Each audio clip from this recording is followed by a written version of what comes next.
masyarakat Kabupaten Bovendigul yang ada di kota maupun kampung-kampung, tahun 2023 belum ada informasi dari BKN pusat maupun provinsi kepada kami di daerah melalui BKD kepada saya Bupati, tes umum untuk daerah belum ada.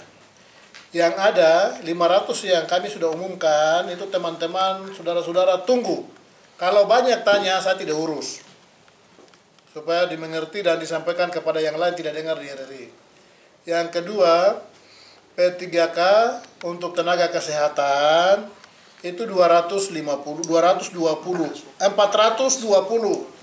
Dari 420 itu ada yang diangkat P3K. Ya, semua P3K yang 420. Jadi yang mau melamar setelah dengar RRI ini, apa yang saya sampaikan ini, silakan bertanya langsung kepada BKD atau dinas yang terkait, dalam hal ini kesehatan, BKD, sehingga informasinya jelas. Jangan dengar dari orang baru SMS Bupati, Bapak kapan saya jadi pegawai, stop. Mau jadi pegawai itu berjuang dulu baru jadi pegawai. Sehingga kami pemerintah daerah, kami siap memfasilitasi yang menjadi tanggung jawab pemerintah. Yang bukan tanggung jawab pemerintah, kami tidak memfasilitasi. Tolong teman-teman di RRI Kabupaten Bovendigul memperluas informasi ini melalui Sekretariat Daerah Kabupaten Bovendigul langsung oleh Bupati sendiri. Di hari Selasa tanggal 26 bulan 9 2023 disaksikan oleh Saudara Asisten 3 Bapak Domin, Pak Kepala BKD Saudara Tony, Dinas Kesehatan Ibu Cynthia, Dinas Kominfo Ibu Maria, teman-teman di PLTD, PLN, dan Dinas Kesehatan bersama saya di ruangan. Ini mohon didengar dan dilanjutkan kepada yang lain, tidak sampai dengar. Banyak tanya saya tidak urus, karena barang ini ada di pemerintah daerah. Terima kasih atas perhatian dan disampaikan kepada yang lain. Selamat siang. Baik, Pak. Ada nggak pengangkatan tenaga honorer periode berikutnya, Pak? Tenaga honorer periode berikut yang disebut 252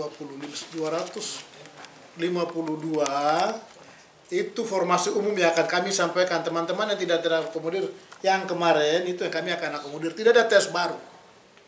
Kalau tes baru yang baru selesai, saya ini dari Bovendigul, saya baru selesai, Bapak harus kasih kerja saya.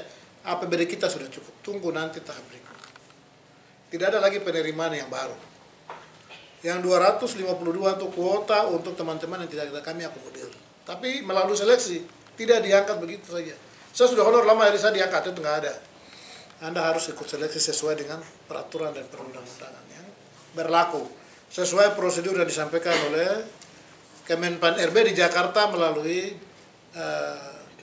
BKN Provinsi Papua dan selanjutnya ke Kabupaten Selatan, sementara kami koordinasi. Demikian. Baik, Pak, tadi Bapak sempat sampaikan untuk 420 orang P3K untuk kesehatan, apakah tahun ini juga, Pak?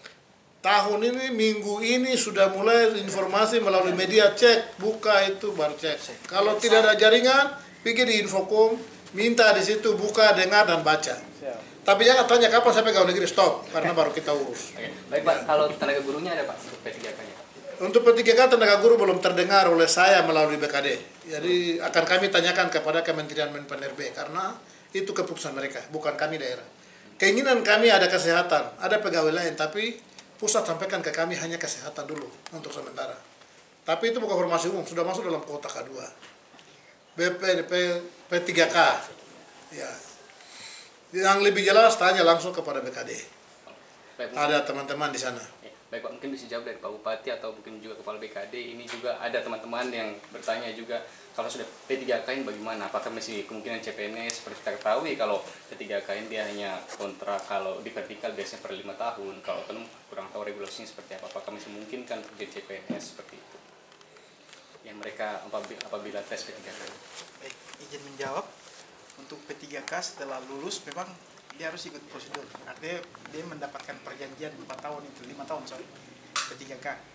Apabila ada formasi yang buka, prosedurnya harus mengundurkan diri dari P3K. Jadi misalnya dia lolos di CPNS di formasi 2004, usia masih di bawah 35, dia harus mengundurkan diri.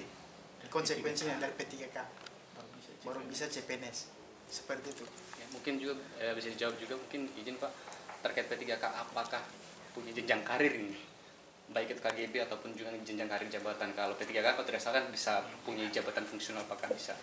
Sampai hari ini kita dari Menpan ada rencana wacana revisi tentang Undang-Undang ASN. Apabila ada regulasi Undang-Undang ASN berubah, masalah kepangkatan dan pensiun itu kita tunggu perubahan Undang-Undang ASN. Tapi untuk sementara berarti tidak ada. Belum, ya. Kemudian mungkin ada pertanyaan dari teman-teman honorer yang sementara honorer berjalan di tahun ini. Apakah di tahun ini honorer di-stopkan atau mungkin ditiadakan atau seperti apa? Informasi yang kami dapat dari Kementerian PAN dan RB tidak ada wacana itu. Memang ada dipublis waktu itu pemberhentian tenaga honor, tapi telah dilakukan pendataan secara nasional melalui pendataan non-ASN. Kalau ada teman-teman ikut pendataan itu, kita Bovendigul juga sudah ikut pendataan, Bapak Bupati juga serta tangan pernyataan mutlak. Jadi yang sudah masuk dalam database itu kita tunggu regulasinya. Apakah itu karena ada wacana perubahan Undang-Undang ASN ini pengangkatan P3K paruh waktu. Nah, itu harus tertuang dalam peraturan dulu, regulasi kalau seperti apa nanti kita lihat. Artinya tidak ada penghapusan tenaga honorer? Tidak ada. Ya mungkin sedikit lagi Pak, penjelasan P3K paruh waktu ataupun juga dengan yang reguler itu seperti apa perbedaannya Pak? Itu yang kami belum dapat regulasi itu, undang-undang perubahan tentang undang-undang ASN itu. Nanti kita kalau ada petunjuk selanjutnya dari regulasi itu pasti dilakukan oleh pemerintah. Semua mematuhi dari Sabang sampai Merauke.